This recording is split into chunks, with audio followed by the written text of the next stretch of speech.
Hello and welcome back, guys. Today I'm going to be showing you how to use Blender to create these very satisfying Lego building animations. To start, you're going to need Blender, a program called Stud.io, and you are also going to need a modifier called commotion. I will have all of these linked to download in the description below. Now, to get started, you have to download a file from Stud.io's gallery, which is at Bricklink. I will also leave one for you guys to download from here.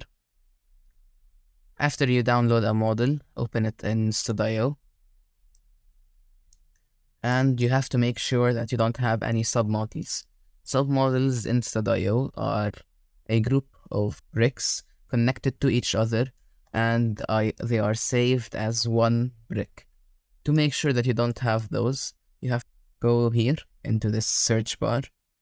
You go down and you click on this icon. Here, it will open up all of the steps, which are basically how you build it. And each step will contain all of the bricks in that, all of the pieces or bricks in that step. Now, sometimes you might find a folder logo. The folder logo is the submodels. For example, I'll create these into a submodel, name it 1. It shows up as a folder logo. The reason you don't want this is that when you import this into Blender, Blender will read these as a separate model and will take them to the center again. You will have to put it back together piece by piece in Blender, which is what we do not want. So we have to right click, submodel, and click release. After we are done, we need to check up on all the colors and make sure we don't have anything that is wrong. Then we go click File, Export as Collada.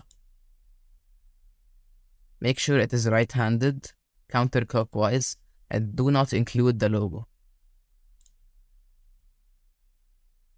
Now I will save it. And while it is saving, you want to open up Blender. Okay, now that it is saved, I will close this window and open Blender. Once you are done with that, you want to click on General, delete the default cube, click Shift-A, Mesh Plane. Scale the plane up as much as you could. Then add a circle, Shift-A, circle, scale the circle up, JC. I'll have a template linked below. Okay. Now you go to the circle, right click, convert to curve. You go into the curve. First, before you do that, you click the camera. Then you shift click the circle, right click, parent, follow path. And now the camera will go around the circle.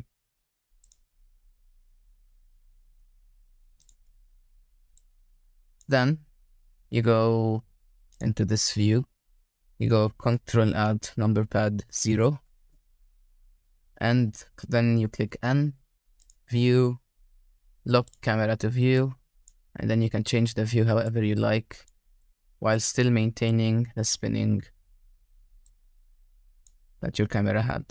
I'll keep it like this, looking downward on the model, and if I hit play now, it will spin.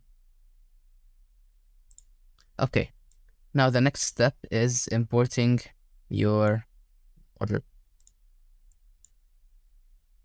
First of all, create a new collection so that things don't get cluttered up. So right click, new collection, collection 2, hide this collection, then add, then go to file, import Collada, and it will take some time to load into Blender, but once it does, you will drag all of these here, make sure you have A selected, and then drag them all into collection 2. Okay, now we have everything that we're going to animate in one collection, and everything that is going to stay for a good amount of time in another collection. Make sure you have this collection turned off so that you don't affect it accidentally. Then you want to shift select these and then delete them. Then we want to also unparent everything. So we go select all by type, empty, and then you delete. This will clear all parents, and at the same time, it will have your model look like this. Then after this, we have to fix our model's orientation. I recommend raising this so that you can see everything properly. Our X -90, this is how it's always built. Make sure you go and set this to 3D cursor so that when you scale the model back down, it does not affect its position. Go into X, G, and align it as well as you could with the Y-axis. Align if it is inclined like this model, like right, this is inclined and not straight. You want to align the tire which is inclined on, or whatever surface it's inclined on, with the 3D cursor. For example, here, I align it with the 3D cursor. Then I click RX, and that will remove the incline. Okay, we're doing good for now. After this, we want to also center our model. It will usually be centered, but if it is not, like here, G, X, and make sure you just have everything centered, or relatively centered. After doing that, you want to scale your model down until it's relatively the size of the 3D cursor. Click into your camera to check how large it is, then scale it down again until it fits in the camera. You want to make it a bit smaller so that it does not start clipping in and out. Try playing your animation to see how good it is. If it can do an entire spin without clipping out, it's the right size. After that, you want to go and select Material Preview. In the Material Preview tab, you will go and select a random vertex or a random piece. For example, this one. Go into Shading. It says here Solid Light Bluish Gray. We now want to select all the ones that are solid light bluish gray. So Shift L, Material. This will select all solid light bluish gray. Then we click here, and then we scroll down until we find the greatest number, which is here 002. If you want, you can edit it to make it look more saturated, which is what I usually like to do. You scroll down, make the roughness 0 to give it this very nice shine. Then you go Ctrl L, Link Materials. And now all of the solid light bluish gray pieces have changed their color to the correct one. Then we click this. This is solid white, so we just remove the roughness. Everything that's solid white will change along with it. We want to go back to our original model in Stud.io and check to see if there are more colors. Here we have red, we have black, and we have brown and yellow. So we check where they are, relatively at least. We know these are brown, so we click here. This is solid reddish brown. Same thing, Shift L, Material, 001, Ctrl L, Make Materials, roughness 0. You can of course change and tweak the colors or the roughness, but I prefer having it at 0 to give it the Lego shine. This is solid yellow, so 001, Ctrl L, Link Materials, roughness 0. I want it to be a bit more saturated, so I'll give it a bit more like this. And now these are linked. This is black. For the black, the engine imports them in the wrong way, so I recommend just doing the black yourself and changing the brightness of the black however you may like it. Alright. This is white, bluish gray. White. You may realize that the light bluish gray is a bit too bright, so you want to make it a bit darker sometimes for this added contrast. This is always, of course, optional.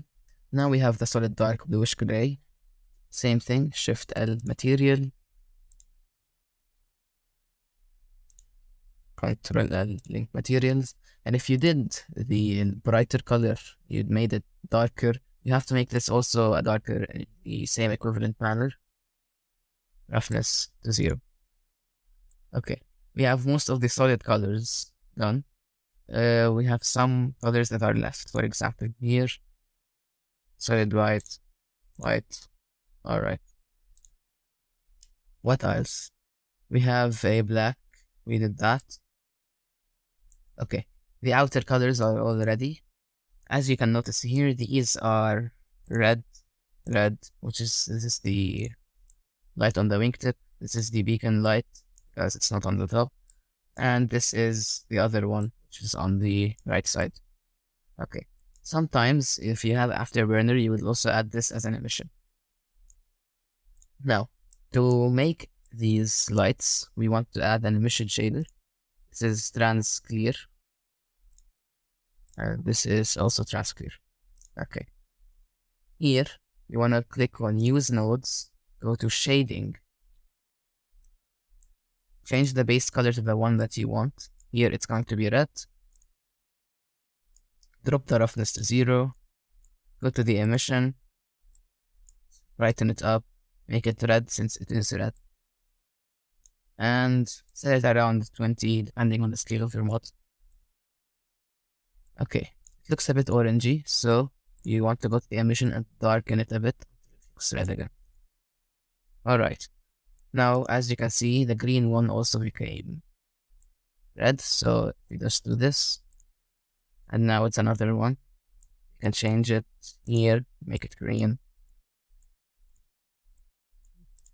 And now it's green. This needs to be changed to this. So we go here, we click here, and then you click. Now it's really, no, it's not, it hasn't changed. You make sure you click the correct one, it's transparent here. Okay. Now to make the cockpit transparent, we want to click Use Nodes again. It's trans black, so we darken it off a little bit. Then Shift A, Mix Shader, not RGB, shader. You drop it in the middle, then you go Shift A, Transparent, BSDF. You link them. This will appear in the settings. You click, you change the blend mode to alpha blend. And you darken this even more till it suits you. And of course, the roughness down to 0, the effect. Now, his head is the correct color as we learned with the yellow, but his torso is not.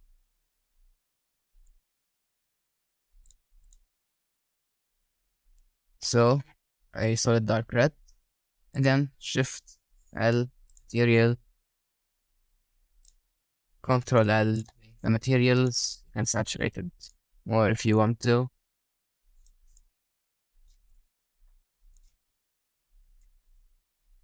Alright, now that everything is almost done, select the one in the cockpit. These are usually fit this detail, and this one it's not. Everything is done correctly. Now we can proceed to the animation. You want to install the commotion modifier. I already have it installed, but the way you install it is you go Edit, Preferences, you click Install, and then the zip file, you will import it, and it will automatically install it. Then you search here for commotion, and you activate it. Alright, after doing that, open this, and make sure you have this clicked. Click A, select everything, G, and then click. You do not move your cursor. Then go back to start, go into your camera, zoom out, J, Z, upwards. Then you go to the commotion tab. You make sure your animation offset is what you want it to be. Make sure you're at the last frame. You make sure your animation offset is what you want it to be. This basically means each of these pieces at an offset of 1. Each of these pieces will fall one frame after each other. I don't want that. I'll put it on around 0.7 frames. Selected only so that you don't animate anything else by mistake. And then click offset animation. The modifier will automatically change everything, and all you have to do is scroll till you find the end. I want it to end here.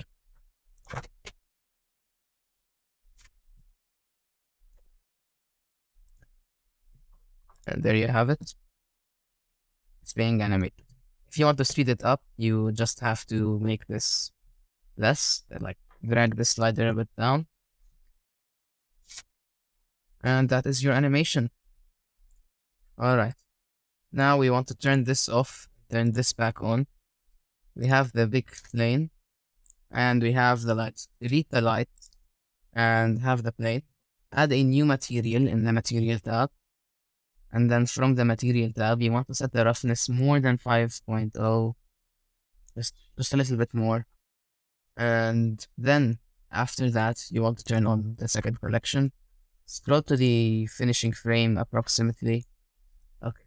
You can see here that the white does not contrast badly with the aircraft that we're working on. So you want to make it a color that is going to contrast in a good way with the aircraft. What we want to do now is change the color until we find a color that looks good with the aircraft. There's green and there's blue. The darker the color, the better. Make sure you don't have the color too saturated, or else it will look unnatural. This color looks nice. After you do this, go into the rendered view, Shift A, light, sun, and there's your render. You can make the sun stronger and weaker. I like to keep it at around 2. Lower the diffuse a bit, which will help with the spread of the light. And unclick shadow so that nothing looks unnatural when you're animating it. Then after you're done, select your file location, click FFmpeg video, and click render animation. That's how you do it. I hope you had a good time. Keep on creating, and I'll see you in the next one.